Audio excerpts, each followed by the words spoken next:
Good morning, everyone. Welcome on this hot August day. Too bad that you're not on vacation like lots of other people are supposed to be. I'm Steve McDonald. I'm the director of the Africa programs and the Africa program and the project on leadership and building state capacity here at the Woodrow Wilson Center. We are very, very happy to host this event this morning, working in partnership with the State Department. I'm glad to see you're out. I know it's a subject of great interest. As you know, the Woodrow Wilson Center is the official memorial to former President Woodrow Wilson. It was established in 1968, and the whole reason for it is to bring the world of ideas and the world of policy together. So this is a very good example of that. We're bringing a significant American policy figure, the U.S. ambassador to the Democratic Republic of Congo, to interact with you and others in the policy community and the public event, sphere. As the Arab Spring turns into a long, hot summer, and Libya slips further into chaos, and Egypt remains on tenterhooks, Iraq and Afghanistan present sustained challenges in transitioning to freestanding democracies. South Sudan's birth is wrought with questions and violence, and now we hear of even London facing rioting and mayhem. There's not much space in the media or in our consciousness for another crisis or conflict. Yet one other country that was long off the world's radar continues to garner attention of us all, and mostly focused on the horrific gender-based violence that is occurring there, and the illegal exploitation of minerals on Western markets that allows renegade militias and bandits and soldiers to operate freely. That country is, of course, the Democratic Republic of Congo. And so the world's attention now turns to the elections scheduled for November in that country, because they are seen as critical to stabilizing the government and the country and allowing it and its international partners to move forward in addressing the issues of violence and minerals exploitation and development of the country.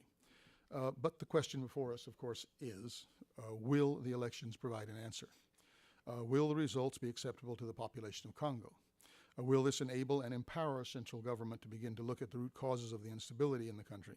Things such as security sector, which we all know is in bad need of reform, the corruption, the unfair distribution of resources to provinces and population, provision of services of health, education, and employment, and border security and ongoing militia incursions and depredations, particularly in the eastern part of the country.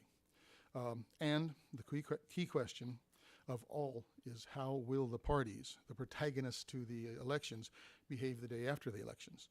Will there be a winner-take-all mentality prevailing, or will there be an outreach by the winners to all parties to include them in the process of Congo's recovery and become part of the solution and not the problem?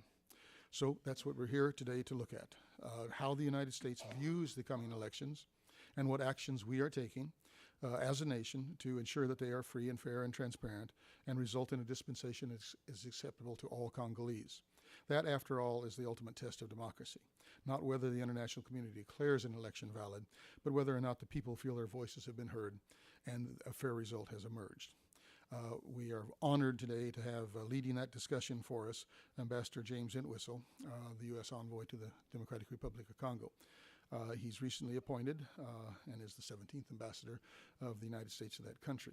He has a wealth of experience under his belt. His career Foreign Service, came into the Foreign Service in 1981, and most recently served as the DCM Deputy Ambassador in Thailand, but has served throughout a number of countries in the East and in Africa, including Niger, Cameroon, Central African Republic, Sri Lanka, Malaysia, and Cambodia.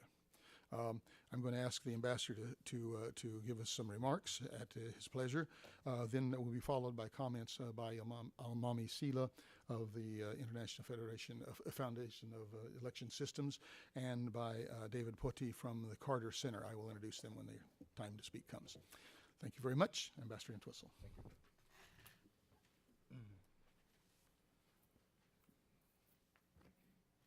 Thank you very much, Steve. I'm delighted to be here this morning at a distinguished institution like the Wilson Center. Anyone familiar with my own academic record from back in the 60s and 70s would laugh at the notion that I'm actually speaking at a place like the Wilson Center. So I've had the privilege, and indeed it is a privilege and an honor, to be the U.S. ambassador to the Democratic Republic of the Congo since October. What I propose to do is make some very general comments, sort of from the 35,000 foot altitude, on sort of how I see things on the broader themes. And then rather than subject you to a stem winder, I'd much rather, as quickly as possible, get into a Q&A and discussion with you, because as I look around the room, there are many of you who have worked on this country much longer than I have. Let me cite an important caveat, and that is that I'm just finishing up a month of leave here in the States. I've been in places like Minnesota and South Dakota where, believe it or not, elections in other parts of the world are not at the forefront of public discourse. So anything that's happened in Congo in July, I may not be completely up to date on it. So let me just make that caveat clear.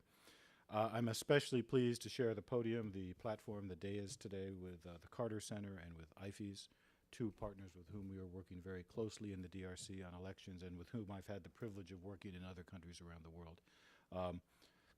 So I'm very glad to be here with them as well. I think we have to view the upcoming elections in the Congo in the broader context of what are the United States' goals and objectives in our relationship with the Democratic Republic of the Congo. I get asked that question all the time, what's the U.S. up to? And my broad, overly generalized answer is everything the United States is doing in the Democratic Republic of Congo is designed to help ensure that what happened in and to that country in the late 90s and in the early 2000s, statistically the worst war since World War II, to make sure that never happens again and to help them recover from it. That's it. That's what the United States is up to in the Democratic Republic of Congo. And everything we work on, whether it is security sector reform, helping victims of rape, improving the investment climate, all of that is part of this effort to make sure that what happened there in the 90s and in the decade after that doesn't happen again, and to help them recover from that. And I think we have to look at elections as a piece of that puzzle.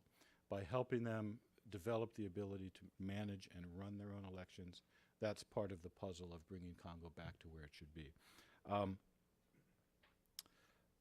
With that, let me just give a general overview of how I see things, and as I said, we can take it from there. Like many of you who have visited in recent months, I know Tony Gambino was just out there. I've visited a number of election registration sites around the country, some in Kinshasa, some out in the sticks, some where people get there by boat and by bicycle and that kind of thing.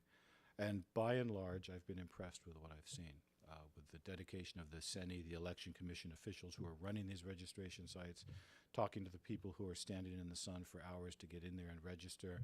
It's clear that they understand why they're there. They understand the importance of it and what it means. I've also been very impressed with the level of international community, specifically UN support to this CENI process of registration.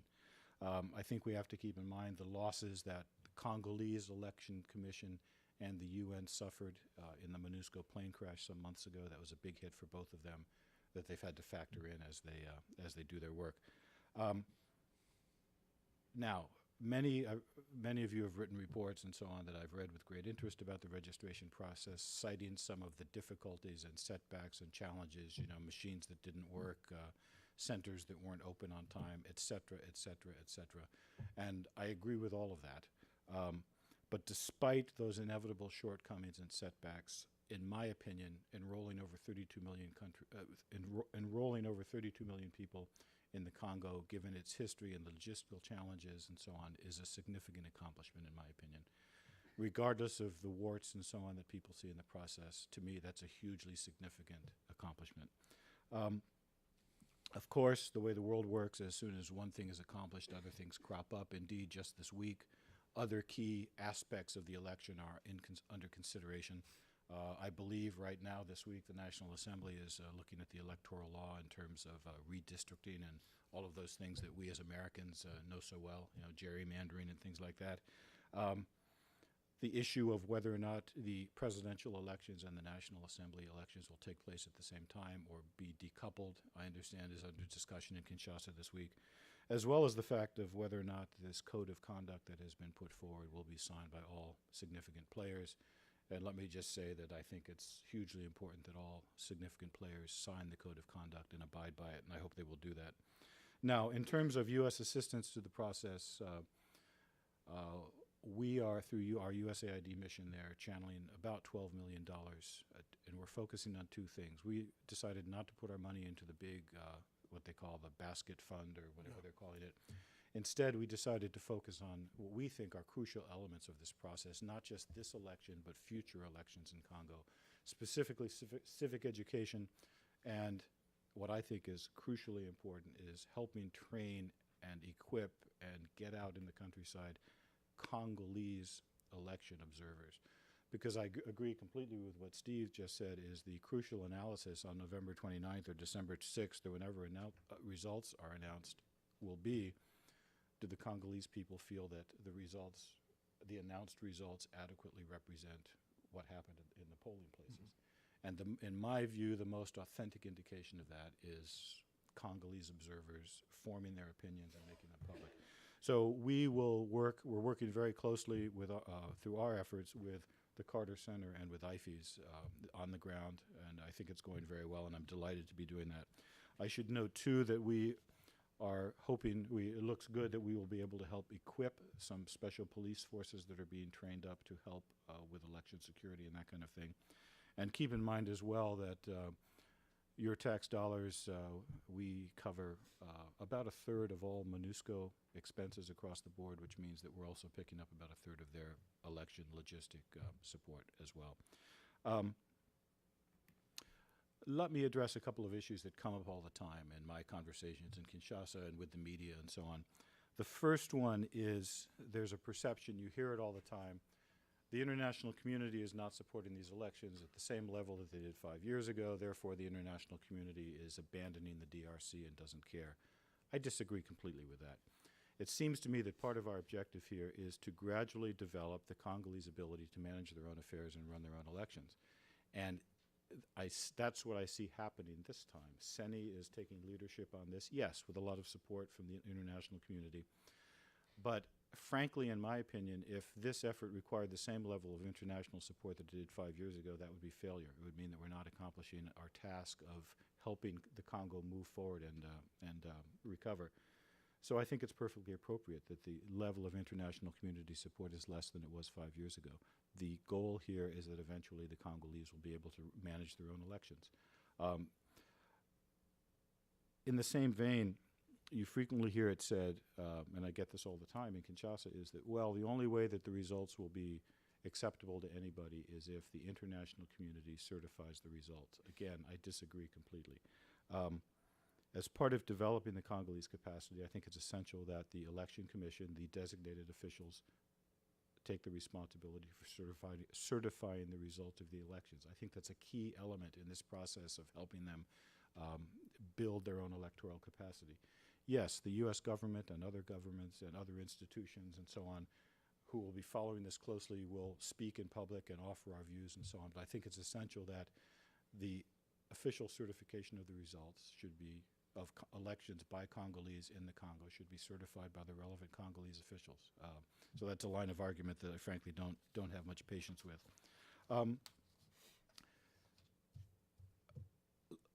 Generally, I'm optimistic about where we are, as I said, but let me make one point very, very clear. In the context of, while we're talking about the appropriate role of the international community, as I've said, I've been generally impressed with progress so far, and I'm pretty optimistic that, on what will happen between now and November. But let me be very clear that if the situation deteriorates, if, for example, there's a clear attempt to rig elections or a clear orchestrated campaign by any party to disrupt the process, intimidate candidates or journalists, anything like that, I, as the U.S. ambassador, will be the first to speak out, whether it's in public or private, depending on what the situation warrants. So my general positive take on things so far does not mean that, I'm so blind as to think that, things can't deteriorate. We're following events very closely, and when things need to be said, the U.S. government, I and others will be the first to say them. So I want to assure people about that. A lot of this business is delivering tough messages, whether in public or private, and we will not shrink from that. Now, in a lot of my public comments and in my meetings in Kinshasa with everyone everyone who'll see me on the political front, President Kabila and many others, and in public comments, I have sort of a standard set of talking points. We talk about the need for credible elections. What does that mean? And you get this question a lot, Mr. Ambassador, exactly what do you mean? So let me run through some of the points. Those of you who've read some of my speeches or actually been unlucky enough to listen to me in person have heard this before. But what do we mean by a credible election in the Congo? What are the things that my team will be and everyone else involved will be observing very closely in the months ahead? First and foremost, transparency. I mean, every journalist in town in Kinshasa says, we know there's a secret U.S. candidate. Who is it? And my answer is, yes, we have one. His name is transparence. His name is transparency. That's the key for us. It means an environment in which candidates campaign, voters vote, votes are counted and tallied and announced in an open and transparent process. Second, a climate in which candidates can travel and campaign freely without being hassled or intimidated. Third, all candidates have fair access to neutral state media, and related to that the media can do their job, a crucial job in any electoral process, without being hassled or intimidated. Another key aspect, will women have equal access to the process as men? Now, something that I've added in recent weeks before I left to go on leave to my standard stump speech that you've just heard on what does a credible election mean, as I think Steve talked about, the results and the reaction to results are going to be crucial. I mean, that's an obvious point. And I must say that it's bothered me to see a few key players declare that, the only measure of a free and fair election is if I win or if my guy wins, which I think is frankly an irresponsible thing to say in public. In a number of other countries I've had the privilege of working in over the years, I've noticed that a key benchmark in democratic development is when a candidate will come out after the results are public and say, I lost, I'm deeply disappointed that I lost, but I accept the results, and in the interests of thinking about my country and the nation, I will do everything I can to support the winner, et cetera, et cetera. And in Congo, in the DRC, if the results are deemed credible, I hope that's what we see, and I've been encouraging a lot of people to think along those lines. To have unsuccessful candidates come out and say that kind of thing, in my opinion, is an incredibly powerful thing. I've seen it happen in other countries, and if that kind of thing happens, in my opinion, it will be a crucial and very welcome indicator that democracy indeed is taking root in Congo. When losers will come out and say, yeah, I lost, but I support the process, and I'll try again in 5 years. I've gone on way too long. Let me conclude with one observation. As I've been on leave the last month and sort of ruminating on what I've learned in my first months in Congo and so on, one thing that's occurred to me is in almost every election-related conversation I have, whether it's with a politician in Kinshasa or people standing in line at a registration center up in Equateur or something like that, you get into discussions about the elections with people, and it's just a common assumption that this is going to happen again in 5 years. People say, yeah, 2006 was tough. We're doing it again now, and we're going to do it again in 5 years. If my guy isn't successful now, hopefully things will be better in 5 years.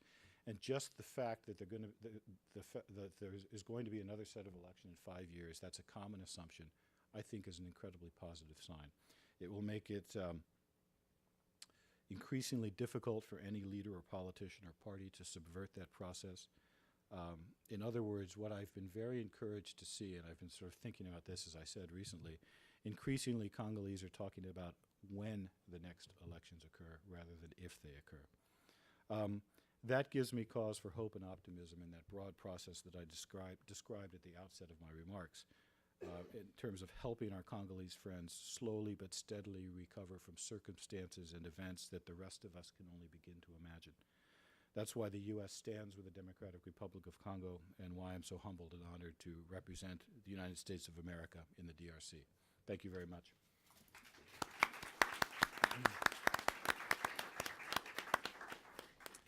Thank you, Ambassador. I think I'll make both introductions for our two next speakers at the same time, and then have them proceed in order. First speaker will be Amamisila, an old friend of mine. I'm very happy to have him here and see him again. He's the director for International Foundation for Electoral Systems Director for Africa region, and has over 25 years experience. I've run across him in Liberia and Sierra Leone and God knows where. He's been all over the continent with an immense amount of experience. David Potty, who is here, Dr. Potty and I have only met for the first time today, but he's got long experience as well. He's running the election-related projects for the Carter Center, and has been there, I think since 2002. He's spent 7 years conducting research for his doctoral dissertation in South Africa. And he's received his PhD in political science from York University in Toronto. I know that he also covered the elections in 2006, I believe, in the Congo. We've asked them here for the obvious reason. They are going to be implementing part of the U.S. Funded program for monitoring and evaluating, observing the elections out there. So I'll let each speak and respond as they will. Amani, please.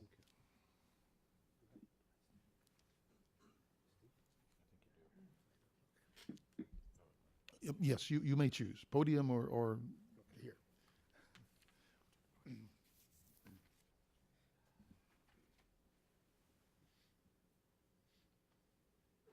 Thank you very much, Steve.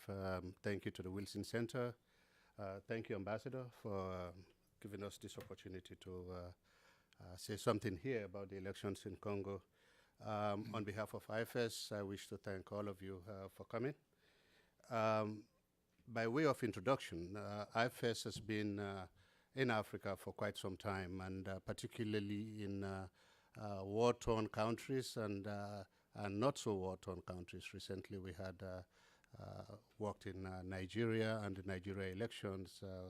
So now, looking at the DRC, we have been in the DRC on and off since 1997.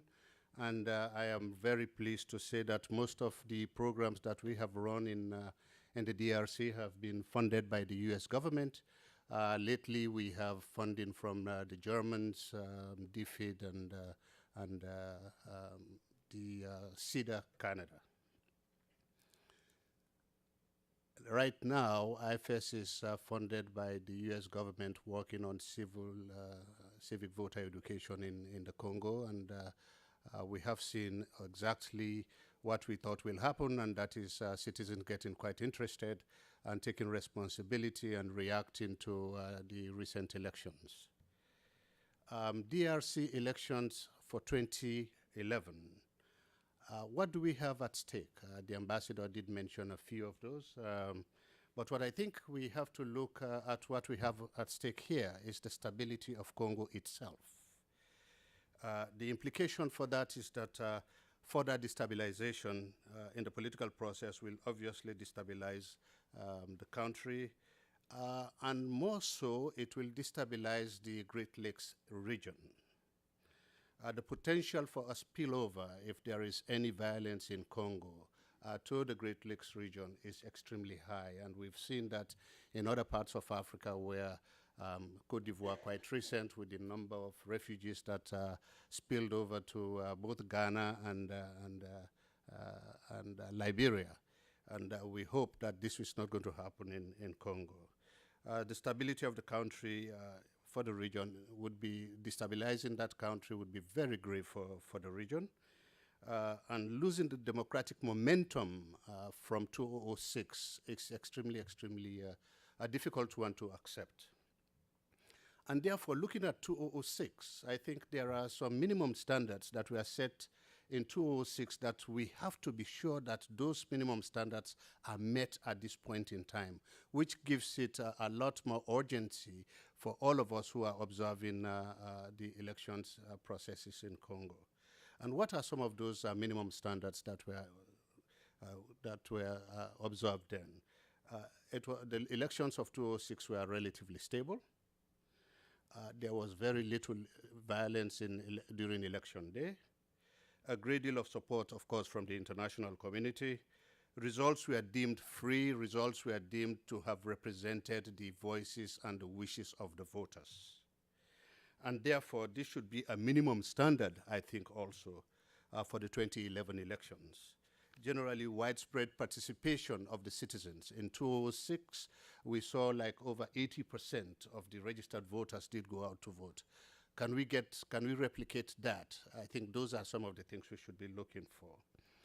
Of course, given all those, there are quite a number of challenges. And the ambassador also mentioned a few of those challenges that we have for Congo.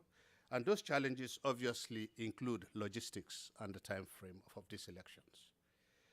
Elections have been difficult due to logistical problems in the DRC, which is a very huge country in Africa. In 2006, for an example, it took approximately 6 months for the support from the international community to be able to distribute the sensitive materials to the various areas of the country. Given the constitutional framework now, that is going to be reduced to 25 days. That is a serious challenge that we need to look at. Inclusiveness, which the ambassador did mention. How inclusive are we going to be with this process? The recent, of course, constitutional amendment, giving just a one-term, the sort of first past the post, I should say, could give a little challenge to a country as wide and as difficult as Congo, because there could be the risk of running people voting on their sectional grounds or tribal grounds or regional grounds rather than looking at a national. That is a challenge that obviously the citizens of Congo, the friends of Congo, will need to begin to look at in addressing the issues that will come from that. Transparency and credibility, which the ambassador mentioned, extremely, extremely important. How transparent is the Electoral Commission? How credible will the elections be, beginning from the inclusiveness of political parties in the process, civil society in the process, religious organizations in the process, and of course, very important, the women's inclusion in the process of the elections would be extremely helpful, and that could be a challenge for Congo. Of course, financial support. The ambassador came to a very proper realization or proper statement that, in fact, we should be giving the opportunity to the Congolese and indeed to various African EMBs to be able to conduct their own elections. However, I think the appearance also of stepping back and not giving the kind of explanation particularly from the UN to the Congolese in terms of what needs to be done and what is expected, could pose, obviously gives the appearance that we don't care, or the international community is stepping back and not worrying about what could happen the day after the elections. I think those are the kind of things that we need to be looking at and making sure that the message goes out to the citizens of Congo that the international community is not pulling back, but in fact giving the Congolese the opportunity to take that responsibility. And true commitment to the stakeholders. What is the relationship between the Electoral Commission and the various political parties?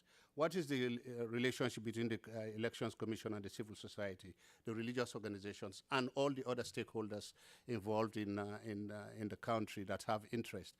Because at the end of the day, after the elections, it's those people who have to take the consequences of whatever election results that are announced.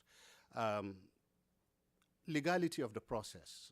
We still need to observe the legal aspects as to what those elections will be, and of course, the results to be announced, and does it meet the minimum standards of elections administration.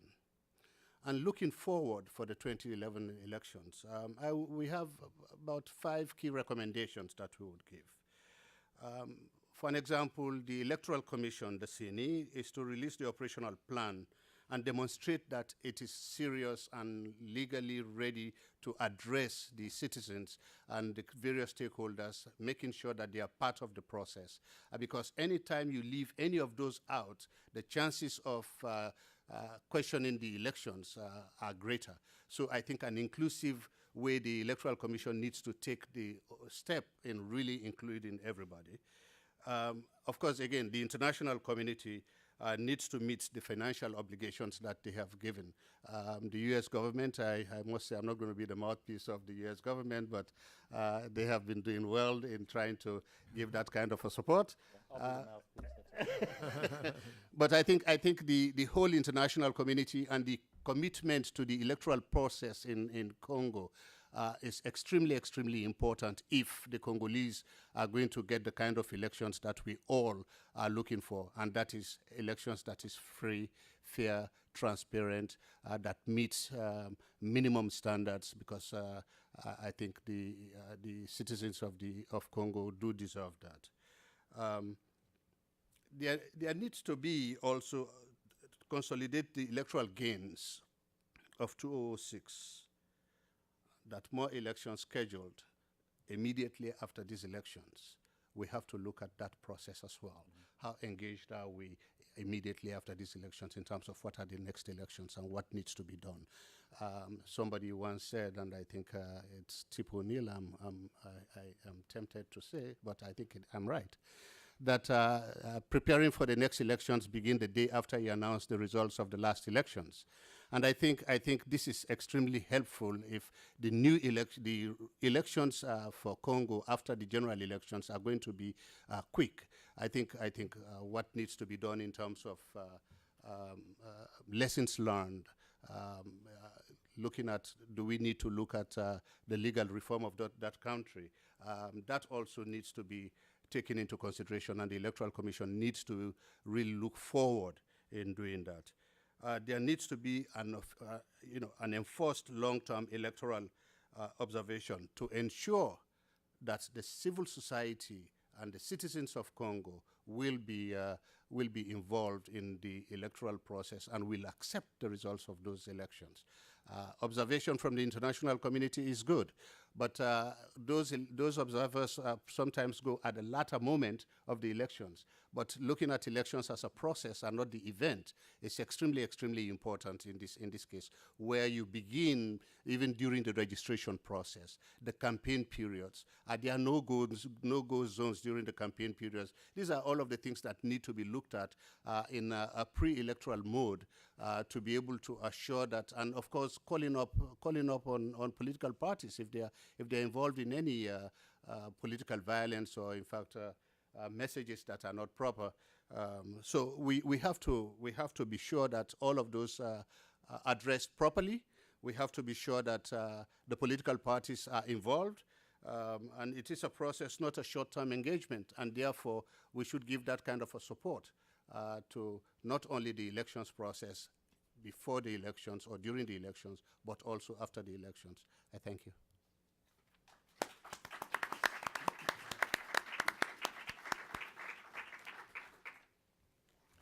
Thank you, Amami. David? Sorry, I didn't mean to jump the gun there. No, not at all. Morning, everybody. Likewise, pleasure to be here. I am, as my introduction said, I'm the Associate Director of the Democracy Program at the Carter Center, based in Atlanta.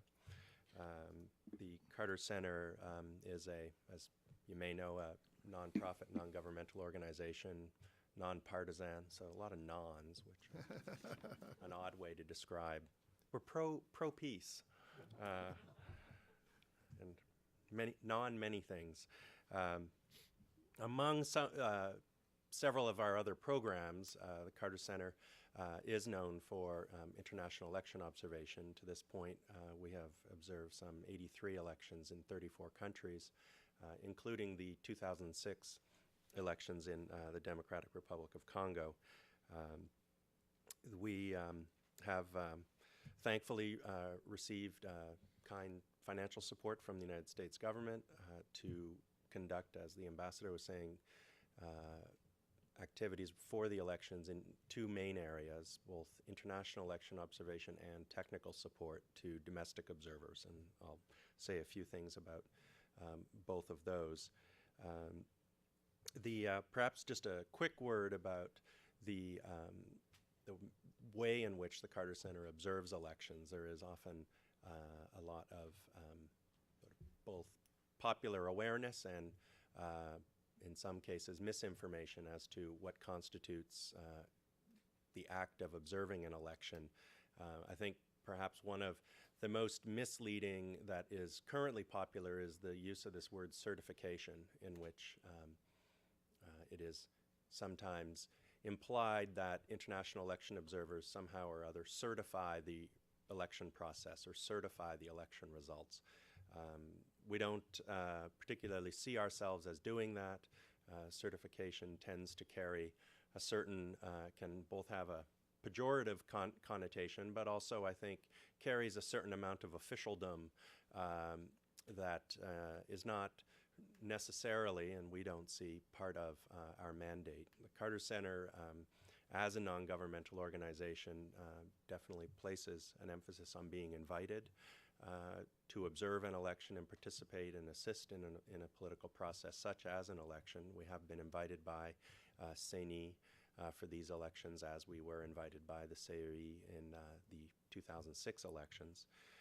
Beyond that, we also feel that it's important to meet with the primary political actors in any electoral process, and in a sense to ensure that there is a broader sense of political welcome. And we have done that through a variety of assessment visits to the DRC to meet with not just members of the political party in power, not just members of the government, but also leaders of other political parties, civil society organizations, and indeed the international community. For these elections, the center is, as I said, will be deploying international observers, where we are providing orientation to an initial group of 10 long-term observers today, tomorrow, and Friday. Today's Tuesday? Wednesday, Thursday, Friday. So they have been arriving over the course of the past 2 days, and we have a core team in place in Kinshasa. They will be joined by an additional 10 long-term observers who will arrive in a second group in September. And much as Almami was saying, we do recognize and place a premium on trying to be present for as much of the electoral process as possible. In an ideal world, this could translate into almost continuous election observation if one wanted to be in place, in person, for all elements of project planning, demarcation, boundary delimitation, drafting and discussion and debate around the electoral law, the legal framework for elections, as well as those elements that tend to happen closer to election day, whether it's voter registration and, of course, the political campaigns. In our case, there are things that we have not been present for the voter registration, but there certainly are ways in which one can investigate and try to test the credibility, the completeness, and the accuracy of the voters list, and we certainly will be doing so. The long-term observers are mobile. They are deployed throughout the country. They visit many locations over the course of what will be between 3 to 4 months of deployment. They will be joined closer to Election Day by some 40, usually called short-term observers, for reasons that all of you who have been to the DRC will know. Travel across the country is difficult, and so we'll call them medium-term observers. They will be deployed for some 20 days or so in an effort to accommodate the inevitable travel difficulties that will arise. The second part of our work is, as Ambassador Entwistle mentioned, is to provide technical support to domestic observers. In the case of our program, we are looking to provide training and technical support in areas of reporting, statement drafting, media relations, and communication of messages to some 6,000 domestic observers. These are part of a much larger anticipated body of domestic observers. Discussions among civil society earlier this year has produced a number of potential targets. Sort of the most perhaps plausible. It's hard to say. Not all support has quite been lined up, but a plausible objective has been to try to have at least one domestic observer in every polling station, some 62,000 polling stations. Arguably, in an ideal world, civil society would join hands and everybody would be part of one big effort. In the real world, that almost never happens. There will be definitely multiple non-partisan domestic civil society organizations, networks, many overlapping networks, who will be deploying observers. And I think I absolutely agree that the findings of domestic observers can often and should be the most important assessment from a nonpartisan point of view, and certainly should be taken into consideration along with the observations of political party representatives or candidate witnesses who also have a right to be present in polling stations. One important way in which I think that international and domestic observers can collaborate, and we certainly plan to do so, is through the fact that, at least in our case at the Carter Center, we try to place a premium on long-term election observation. This isn't always necessarily the focus of or the priority for domestic observers, or in some cases they either lack the resources or have chosen not to focus on longer-term pre- and post-election assessment. And so again, much as Almami was saying, we share the view that the elections are part of a broader election cycle of many discrete, albeit linked up, constituent parts. In terms of how we arrive at an assessment of an election, we do invoke the language of election standards. We do so from a particular perspective, that of international democratic election standards, which are premised on a country's own commitments. The Democratic Republic of Congo is signatory to many international treaties, agreements, and declarations, which operate at different levels of international law, but which really do establish for the government of the DRC certain obligations vis-a-vis fundamental political and democratic principles. In turn, the Congo's own national law, national institutions, and procedural frameworks provide a second register against which one can assess the election process. And it certainly can be the case, and often is, that there may be mismatch or some lack of synchronicity on the finer points between the international framework that the country has obliged itself to and the way in which the domestic framework has been articulated or indeed is implemented. Perhaps just to gesture backwards in terms of some issues that were of most serious concern in 2006, and which certainly inform our assessment as we move forward in the election cycle towards November. First, I think, was centered around the elements of logistics planning, and in particular management on the part of the election management body, the IEC, SERI, in 2006, now CENI. In particular, as it related to the voters list. The management of the voters list is a crucial element. I think it's on par with the training, recruitment and training of election workers, the pre-positioning of election equipment, materials, ballot papers, inventory and stock control, and so forth. The voter list can provide in a, let's say, a very ripe opportunity for electoral fraud. It certainly was the case that there were abuses associated with several categories of voters in the management system for the voters list in 2006. The Carter Center looked at this very carefully, compared to the results, and we found that there certainly, especially in the second round runoff between Bemba and Kabila, there had been significant abuse of some of those special categories, but this abuse amounted to about 400,000 votes. Not a small amount, but compared to the overall number of registered voters, 25 million, in a second round that had about 65% voter turnout, and when one looked at the distribution of where those likely abuses occurred, especially in places that had 90, 95, or more than 100% voter turnout, these are pretty obvious red flags.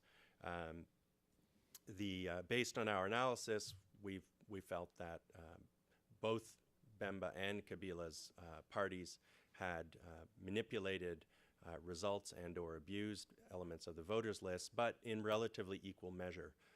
In some senses, this has an echo in the 2008 elections in Ghana, where the head of the Election Commission also noted, Afari John said, in the fray of the runoff, well, look, come to me with proof, and then we can talk. And it was a bit of a game of chicken. In the end, neither candidate came with any proof, and a very close election, a very close runoff, came off well at the end of the day. A second area that I think has potential for conflict, in particular, should political parties and candidates choose to politicize the technical operation of the preparations for the elections, is the whole realm of the positioning, location, naming of polling stations, as well as the recruitment and training of election workers. It's all well and good to certainly to have domestic observers and political party agents or witnesses in polling stations, but it is also, I think, a fundamental lesson from 2006 that well-trained polling station officials can prove to be absolutely crucial, in particular through the closing counting and eventual tabulation of results. The tabulation process was an extremely weak point in the first round of the elections in 2006.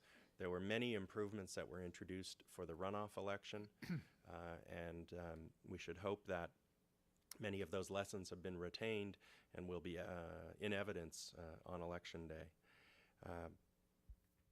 Perhaps one final point in terms of what we as both international and domestic observers and people who are interested in the DRC can really contribute is to remind ourselves of the importance of having the ability to observe and verify these processes. And I think this really does come round to the ambassador's theme of transparency.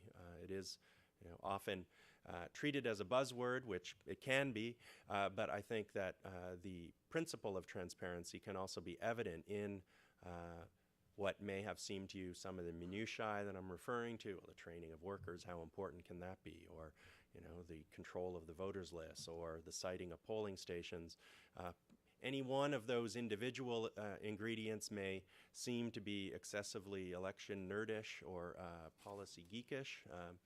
It is, but taken together, this menu of constituent parts as assessed against the national legal framework, as assessed against the Congo's international obligations, does provide us with a verifiable means through which we can assess. It holds us accountable as observers, and I think ultimately will build in important mechanisms for the DRC itself, for the government and the election management body to be held accountable to the people of the DRC and the broader community. So, thank you. Thank you, David. Well, thank you all for your presentations. I think you've set the stage for a good discussion here. Lots of information, lots of insights there, even an expansion of our vocabulary. I mean, I'm now locked into elections nerdish. I just know about the rest of you, but this is remarkable. Now, most of you know the rules here. We're going to open it up for discussion. We have microphones on either side. When I recognize you, please wait for a microphone because we are being broadcast, a webcast live, and we need to have you on the microphone to be heard. Second of all, we welcome any question. We welcome very short statements. I know you all come with a lot of passion, a lot of information, a lot of experience yourselves, and it's quite all right to have something to say and some exchanges you want to do, but let's keep it short. So what we'll do is field questions. You can direct them at anyone, at the ambassador or Amami or David, or just to the panel in general. So shall we begin? Show of hands. I've got one right here.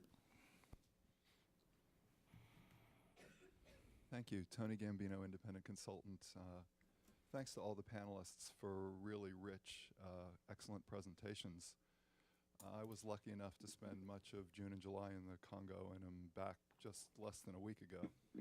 So I have two specific questions, and the panelists can choose to answer them in whatever order you pick. First, I want to stress the importance of this concept of transparency. I don't think it's a buzz term at all, and I'm glad to hear all of you use it. An initial test now will be how we look at the voter rolls. I agree with Ambassador Entwistle that registering 32 million Congolese is an accomplishment, but how many of them are underage? How many of them are dead? How many of them, we know that this is a concern. When Pastor Mulunda, the head of the CNE, was in Washington a few months ago, he spoke about a process of publishing those rolls. I do not know where that process stands today, but I am certain that we do not have published rolls for all the provinces, and I believe we are well behind schedule. So I'd like any comments that people would have to make on how to do that and how to make that fit, particularly I think what David was saying in the context of international standards and meeting some of the minimum requirements that Almami spoke about. Second question, the big elephant in the room in terms of Congolese elections is timing. And I am struck and continue to be struck that there is a huge disconnect in the Congo among Congolese political actors, both the government and leading opposition parties.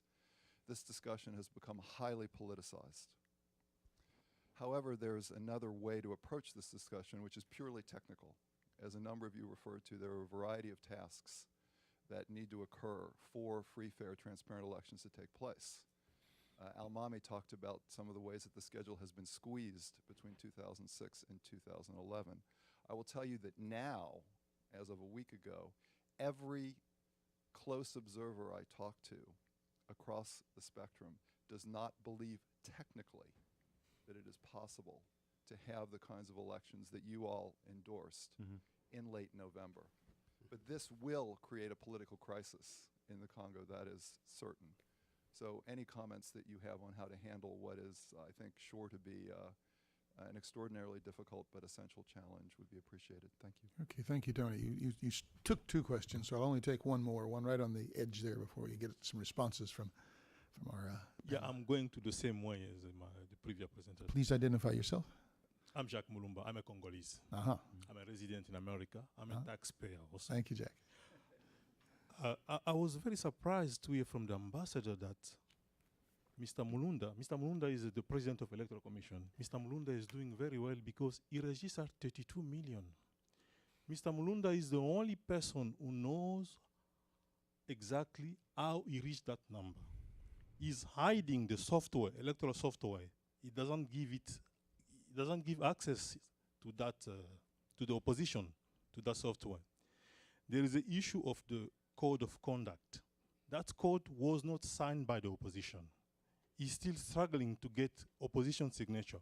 He presented it to the meeting some times back. That very time, the opposition quit the meeting. So the third concern is the constitutional court, which is supposed to certify the election, is not yet appointed. I'm very surprised to hear from Mr. Ambassador that it could be Mr. Mulunda with his electoral commission is going to certify the result. So. Okay, thank you very much. Responses, reactions? Is this on? Yes, yeah. I'm glad to go first on a couple of points. Good point. If I misspoke and said that CENI certifies rather than the Constitutional Court, you're right. You got me. But the larger point I was making is, it's a Congolese responsibility to certify whichever government entity does it. On the points about transparency, and you've both touched on this, Tony's good point on, where are the electoral rolls, will they be published? To be quite frank, having been away, I'm not sure, but I'll follow up on that. And you talked about software and things like that. I think these both come back to the importance of transparency on the part of the CENI, and on all of us in our various capacities, calling them on the carpet when need be, and just encouraging them to keep doing these difficult but essential tasks when it comes to transparency. Yeah, I've heard the same thing, that politics aside, it's going to be very difficult to meet the timeline for technical reasons. If a determination is made that the elections have to be postponed, obviously that's a Congolese decision, but it seems to me the key factor will be, how is it done? If it seems like the elections are being postponed because someone is pulling a fast one to their own advantage, that is one thing. But if Pastor Malunda and others do a circuit ride of all the parties, explain why for technical reasons they can't get this done, who could argue with that if it's done in that fashion? I yield to anyone who knows more about Nigeria than I do, but I understand in their elections, even on election day itself, the CENI equivalent came out and said, we need another week, and they were able to do that. So if a delay, and this is a hypothetical, I have no inside knowledge that there's going to be a delay, but if it is couched, if there is one and it's couched in terms of for technical reasons, after consulting all the parties, we need whatever the length of time is, then I think that's perfectly reasonable, and don't see any grounds for objection to that. But again, that's hypothetical. But as you saw when Pastor Malunda was here, he's he has a very tight schedule. He's very optimistic about it, and let's see. Okay, thank you. Amami or David? Thank you very much. I think one of the things we need to look at also is, again, what we continue to say, looking at elections, not the event, but a process. I think there are so many things that we have to overcome now, and that should be a lessons learned. For an example, this commission was just set up, I think, in February of this year, when, in fact, from 2006, that would have been a moment where something would have been done to begin to look at lessons learned and how do we move forward, and electoral law reform and all of those, looking at those. But everything is dropped until the last moment, looking at elections, and then we come back rushing to be able to achieve the same goals. In Nigeria, for an example, I think what happens again when we talk about transparency is the decision by the chairman of the Electoral Commission and his colleagues to be open to the society and to the various stakeholders every step of the way, starting at even announcing the election dates leading to the election. Some of us who are, in fact, technicians were worried that they would not be able to do it in April. But with the support and they are getting the support from the society, they were able to do it. And it is exactly because of their transparency and their being fair that when they decided to postpone those elections for another week, there wasn't an uproar. We have countries like Ghana, where the electoral commissions are pretty much the electoral commission is pretty much very independent, but that has not come overnight. We started working with the Ghana Electoral Commission in 1993 right throughout 1998. And that independence and the way that the commission was appointed, and the fact that you cannot fire a commissioner, particularly the chairman, until he has to be there until retired, unless he commits treason. These are all of the things that we need to look at in terms of the electoral commission leading, and this should be lessons learned for us to help the Congolese after this particular scenario to look at what went well and what didn't go well. Yeah, maybe a couple of additional points.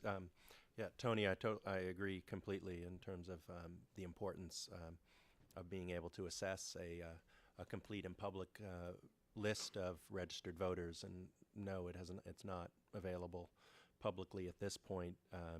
The figures as of the 27th of July range in terms of the treatment and for the centralization and tabulation of verified registered voters in the from the provinces range from a low of 78.5% verified from Kinshasa to a high of 100% from Bakongo.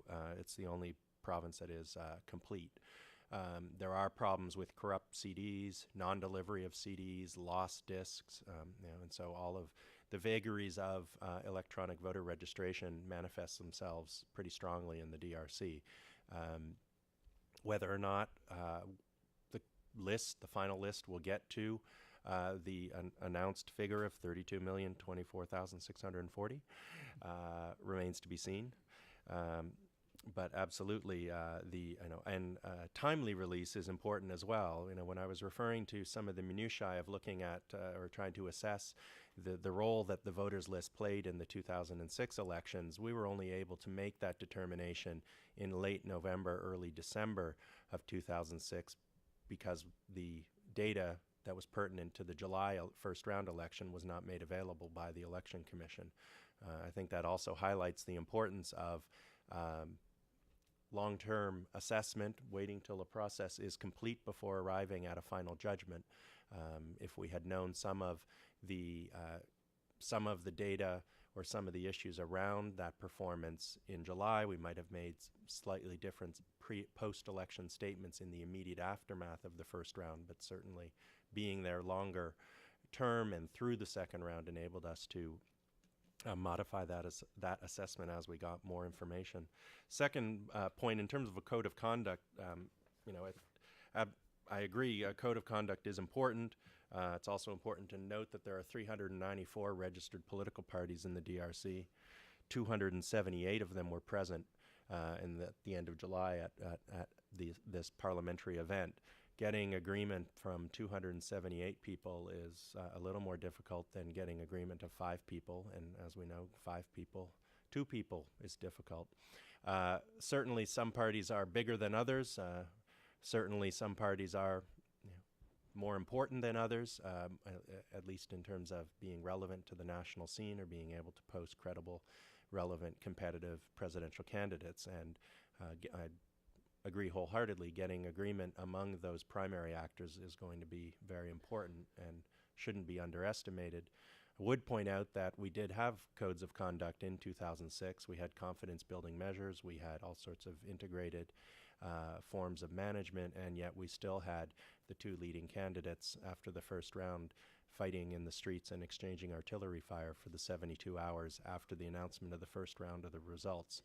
I think that Congolese live with that kind of violence every day, and that should be foremost in our minds, that confidence building measures, yes, are important, but there needs to be a whole other menu of options and activities that bind these actors to what will be a collective outcome through the elections.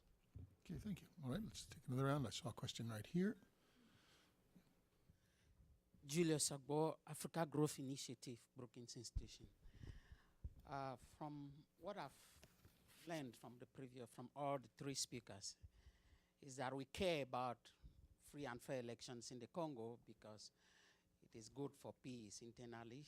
It is also good for peace in the Great Lakes region, which is also very important for international investors and bilateral partners of the Congo.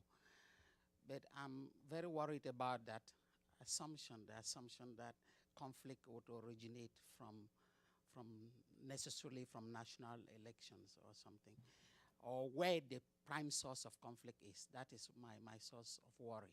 In African societies, it's not really the lack of democratically elected national governments that spouse conflicts or puts countries into turmoil. That's looking at the surface. If you go deep, it's the lack of accountable local governance that leads to frustrations among segments of the population, that leads them to align along ethnic lines, to take ethnic lines, which eventually escalate at national levels, even after elections or whether at any other time. So if we really do care about conflicts and care about the average citizens, be they of the Democratic Congo or wherever, then we must try to look at what are the prime sources of this. this thing. And in my view now, I would think the international community, if that we do care about this, then we should look at ways of ensuring effective devolution of power in these countries, in these societies. In Africans, it is a crucial issue. The international community needs to support these countries through constitutional reforms to ensure that there's devolution of power at the local levels, and also go further to ensure that elections also are held at the local and municipal levels in a free and transparent way. This would resolve the marginalization and frustrations amongst that eventually escalates up. Okay, thank you, Julius. The next hand I saw was right back there, Ali, and then Derek right down here in front. Thank you, Steve. I'm Will Davis with the United Nations office here in Washington, D.C. Just a quick question for the ambassador or for either of the other panelists that might want to comment. Does the UN peacekeeping mission MONUSCO in the DRC have the resources necessary to carry out the role it's been asked to do in support of the elections, particularly since the Indian contingent has announced they're taking home their helicopters? Are they going to need to divert resources from their already very mandate-occupying activity of protection of civilians in order to help on the election front? Thank you. Okay, thank you, Will. Yes, and right in front here. No, behind. Herbert Weiss, Woodrow Wilson Center. I wonder whether one could persuade the members of the panel to talk about politics. In other words, why have we moved from a 2-round to a 1-round system? Why are the election lists unavailable? Isn't it a little bit almost unrealistic and perhaps even demeaning for the Congolese to assume, which is seems to me the assumption behind some of the statements made, that this is all inefficiency, coming late to the table, I mean, as if there's no system behind all of this. And I think if you were to pay more attention to politics, the picture that might emerge would perhaps be less pleasant, but would at least complement the Congolese actors with knowing what they were doing for their own purposes. Okay, thank you very much.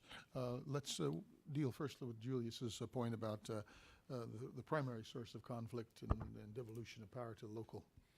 Yeah, I agree with your analysis that in many countries what really is driving conflict and so on is dissatisfaction at local levels with local lack of resources and politicians and that kind of thing. I would not suggest that national democratic elections immediately solve such things, but they are a crucial part in solving it. Remember in my comments I talked about the large mosaic of what we're trying to do with our Congolese friends, and elections are a key part of it.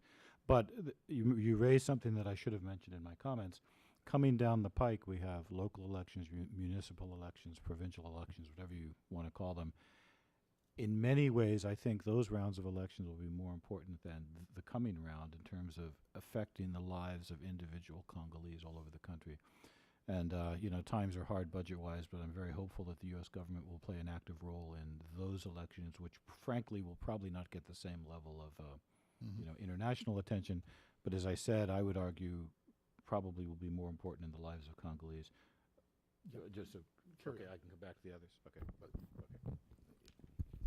That is very encouraging from the ambassador, looking at local elections and hoping that the U.S. government is going to support that, because for those of us technicians in elections, some of the difficulties we've had over the years is that after a national election, everything just goes back and nobody cares about the local election. And until our people are able to associate with their own local elected people, I think it's going to be difficult. And of course, you're absolutely right. That brings some of the dissatisfaction with folks. But I mean, so you mentioned about the political thing. It's difficult to talk about elections and not the politics of it. We look at the technical angle of it. But you're absolutely right. I mean, I mentioned one area during my talk in terms of moving from the two-round system to a one-round system.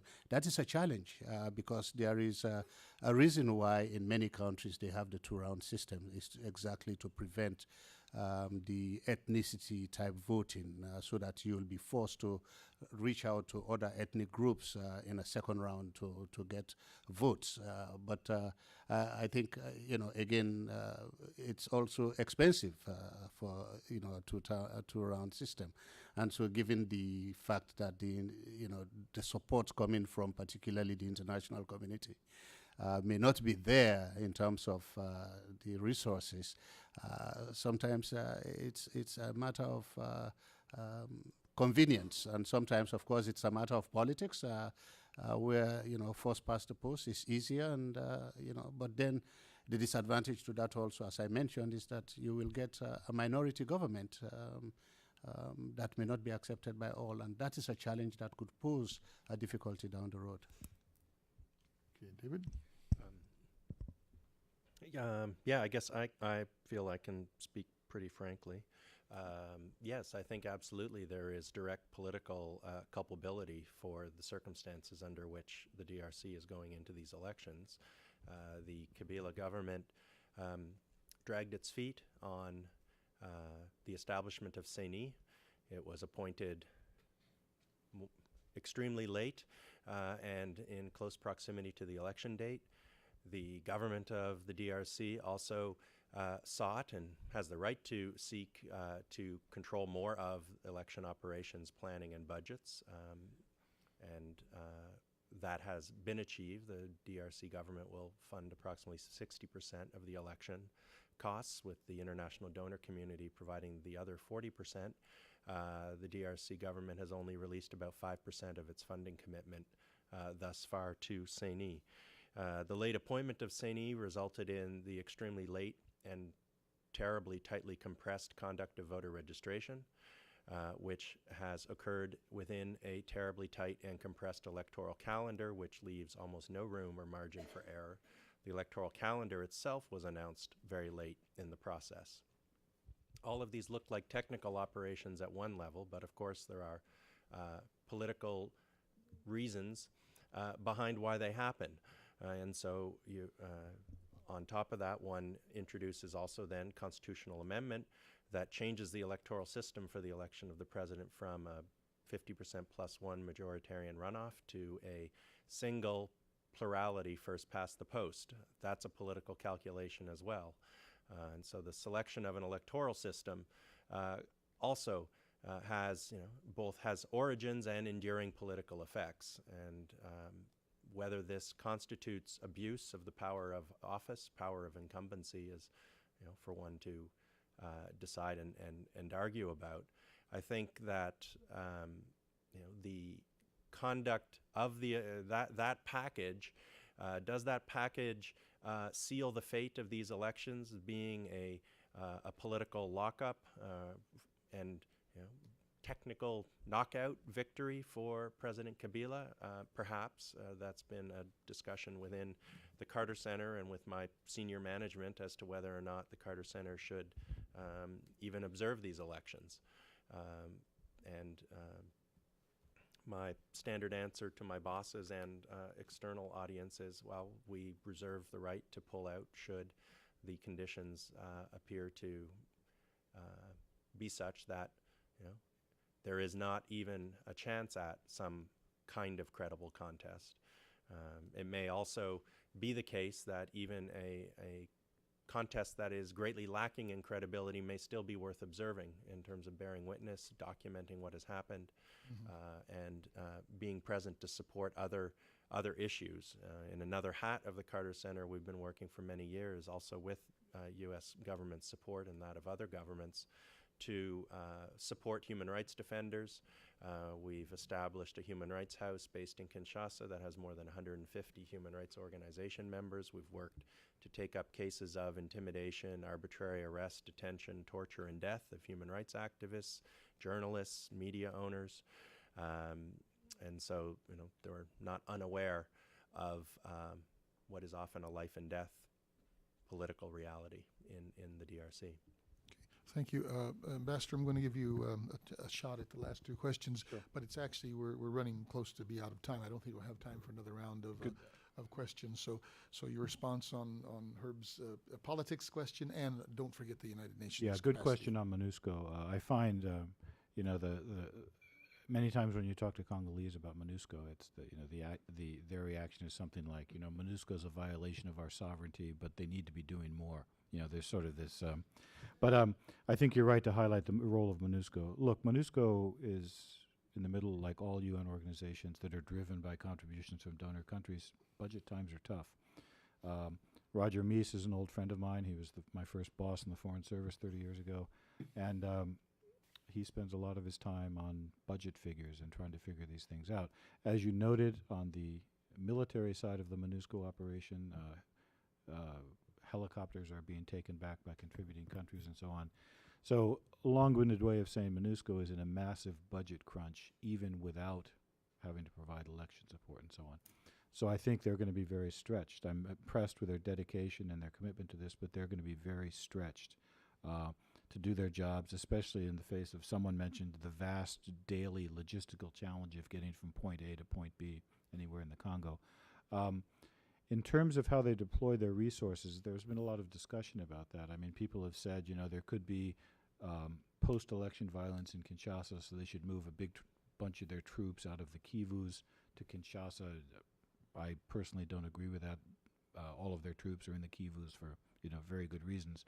But the fact remains that they probably, they're looking very closely at how do they deploy some of their troops to other areas around the country, working with the Congolese who have the primary responsibility for election security. But those are going to be very tough decisions because they have no new troops coming in terms of expanding numbers, obviously their troop rotations. But as with many aspects of budget issues on this whole process, we're dealing with we in the UN and others are dealing with very fixed budget pies that you know, may not expand as much as we would hope. But I must say, in general, I'm a fan of MONUSCO. I think they do a very good job with great courage. They have, you know, a massive set of challenges. To this, I think I said in my comments that in the coming months, as we watch things closely, if I see, you know, malfeasance, cheating, you know, whatever you want to call it, I'll be the first to speak out. And I was talking about things like, you know, clear political manipulation and stuff like that. You mentioned an assumption. I forget exactly what it was. But I must say, talking about assumptions about what's happening in the Congo and so on, I talked in my remarks about, we have to have, the international community needs to do more and certify, et cetera, and so on. I find there's an almost unspoken assumption among behind many interactions on elections in Congo that somehow the Congolese aren't capable of managing their own affairs. I disagree with that completely. In my months, I've had the privilege of being the U.S. ambassador there. I've met some of the most incredible people I've met in 30 years working around the world. That's why I feel so strongly that what we need to be doing is helping these brave, dedicated Congolese get training and resources and all of the things they need so that they can do the job themselves. Okay, thank you. I will bring it to a close now because I don't think we have time for any more questions. We have to cut off exactly because the broadcast cuts off. But we do have just a couple of minutes if anyone would like to make any closing remarks, David, Amami, or Ambassador. For IFS particularly, what I would recommend is the fact that given what we see on the ground now, it's a real big challenge for Congo, and we should be able and hopefully be able to talk to the Congolese after this set of difficult moments in the history of that country. And let us hope that things go well enough that we'll be able to get back there and be able to talk to them, beginning to reform and looking at lessons learned to move forward in a democratic process. And also hoping that the political landscape will be open enough for all participants, in not only political parties, but civil society and all, to be able to express themselves and be able to complain and raise the issues that are extremely important to them. That in itself, I mean, as we always say, 1 or 2 elections does not democracy make, but a process of talking to everybody, a process of allowing the landscape to be open for people to express themselves. That makes democracy, and I hope we will be committed to encourage not only the government, but the various political parties and the various stakeholders in Congo to continue in that direction as they move forward. Thank you. Yeah, I think I'd echo those remarks, and maybe just to echo the sense that, part of why I think these elections are so important is that if you remember the threshold of what would constitute success in 2006 was largely predicated on, well, what was the alternative? And the alternative, as the ambassador has said, was the world's worst conflict since World War II. In some ways, the most silent or most hidden conflict by its very magnitude and size, and the fact that relatively few paid attention, makes it very difficult to get your head around the concept of, what are the sources of that conflict, what sustains and fuels that conflict, much of which continues today, and what will constitute success in a electoral or peaceful democratic context as measured against the obvious and daily horrors of that conflict.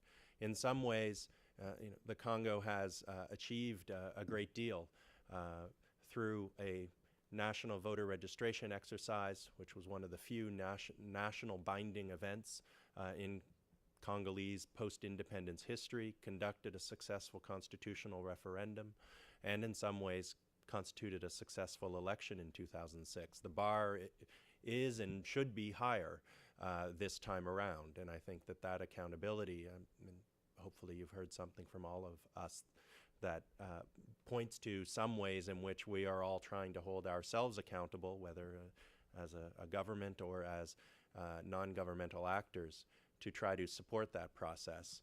I don't have any illusions that there are going to be massive problems. Whether or not the sum of those massive problems will be enough to totally undermine the credibility of these elections remains to be seen. I certainly hope that is not the case, but we will try to refer to evidence and through observation in order to make that case. Thanks. Okay, thank you. Well, this has been really enlightening, and I think it sets the stage for all of us to be able to watch in a much more informed fashion the next few months unfold, months that will be fraught with danger and tension as we move towards these elections. I think one of the key points coming out of this, though, in my mind, about what's happening in the Congo and trying to get to to Julius's point of addressing the real causes of conflict, is to look beyond these elections, not just to 5 years hence, but to those local and provincial elections, which are critical, did not come off in the last election cycle, and I think has contributed to the violence that we've seen over these last 5 or 6 years. And we hope that's something that we'll all push for, and I'm really encouraged here what the ambassador says about the United States government looking at supporting those. With that said, will you join me in thanking our panelists and